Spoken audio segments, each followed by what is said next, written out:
Hi, Doris Stark. Yes. My name's Chris Lowrey, and I'm going to be your counselor for today.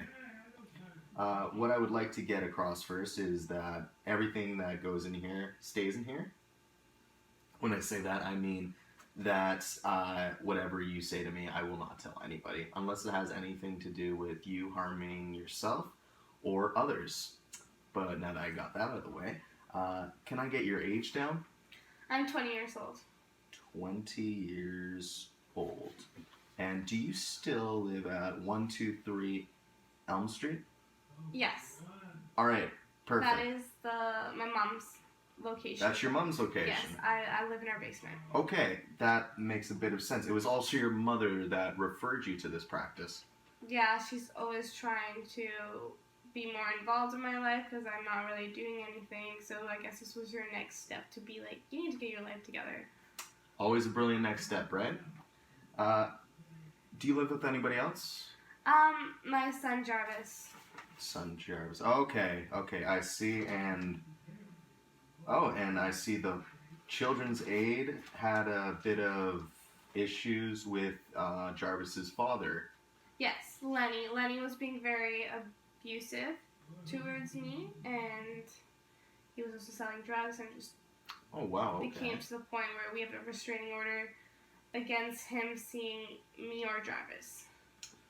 Well, that is a really, really scary position to be put in, and honestly, you should actually be. What you're feeling right now is perfectly natural and a perfect reaction to what this kind of circumstance. Nobody should be going through that. But it's good that you came to us. We'll help you sort all that out. And may I ask about any other support systems that you may have? Being like a young single mom, it's not very hard. It's very hard to make friends. But I have recently met a guy named Steven, and we've been seeing each other. So other than Steven, I have my mom, and that's all. All right, well, let's start with your mother. Now, you expressed a few concerns about her. She's always trying to tell me what to do right now. I mean, it's understandable. I'm living in her basement and I have a child. But she wants me to go get a place on my own. She wants me to get a proper job. She wants me to get a proper education and go back to school because I haven't really finished high school at a young age. But I don't know how I'm supposed to do all of that when I'm living on welfare. I can't get a place on welfare. I'm it's just enough to feed me and Jarvis. Yeah, of course, and you it's perfectly natural your concerns behind all of this. But what you're saying is that it feels like your mom is pretty much backing you into corner, trying to get you to do all these things that you feel that you're not quite ready to do yet. Mm-hmm. Is that am I in the ballpark there? That is exactly how I feel. I'm very overwhelmed by it. Okay. And we'll get back to that shortly. If you don't mind, I'd like to turn the table to Steven. Steven's very interesting from my last relationship. It's a lot of differences. He's very into Buddhism, and I've never experienced any culture or religion really in my life, so it's interesting to find something to have hope in and believe in. Buddhism's a lot about self-awareness, and I've really been learning more about myself when I'm with him, as well as trying out some of the practices of Buddhism, like meditation. Well, it sounds like you are just a very, very open person.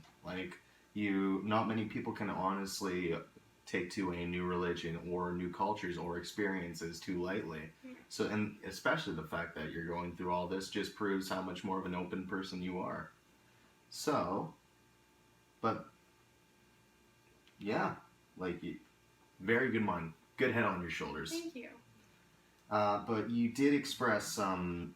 You did say there was some differences between him and Lenny. Yes. Lenny was just very selfish. He just didn't really care about anyone but himself. He started getting emotionally abusive, verbally abusive. He was being aggressive. He never hit me, but he was throwing things at me. He was selling drugs.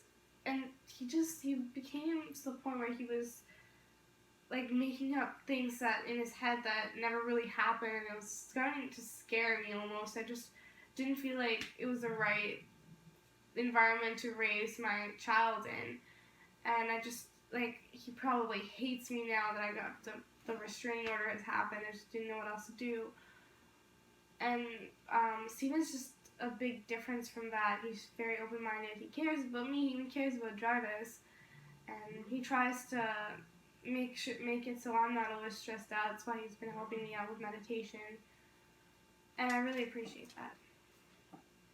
Well, that is wonderful of Steven. He sounds like he also has a great head on his shoulders and that you found a really nice guy. But right now, if you don't mind me turning into this direction, and feel free to deter this topic, but the abuse that Lenny threw at you, what was that like? It was hard, and it was very hard to leave him because I did care about him, and like we have a child together, but when I left him, it's just my whole world came crashing down. I don't have anything. I'm living with my mom right now. Don't have a place to really raise my kid. I don't have money other than welfare because everything's gone. It's just, I'm just shut down now. I just don't know what to do. It was already like hard enough to leave that, but now like I don't know what else to do. You just feel a little bit lost. And I've got to ask about this, just for your well-being, health issues, mental health issues, anything that's bugging you.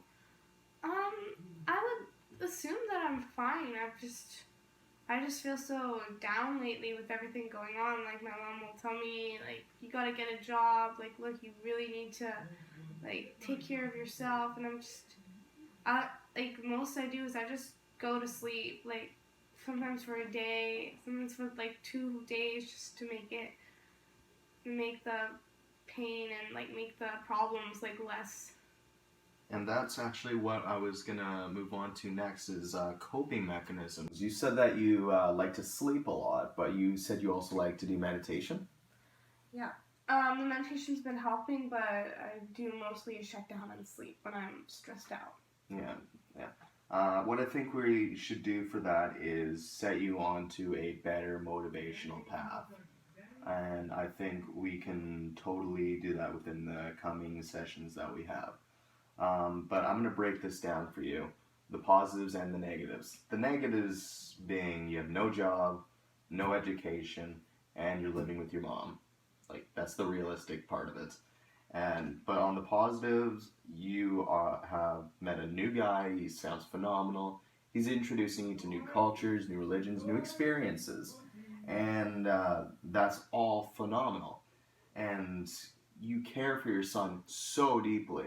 Like, you're such a compassionate person when it comes to the people that you love. So count that as a positive. But what even you said is that you don't think you're quite ready for school or work.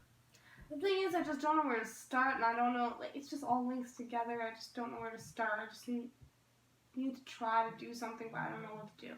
Well, what we can do is we can set you up with a workshop that gears towards resume writing and potential career involvement. So that would be a great place to start for you, I think. I think that would be wonderful.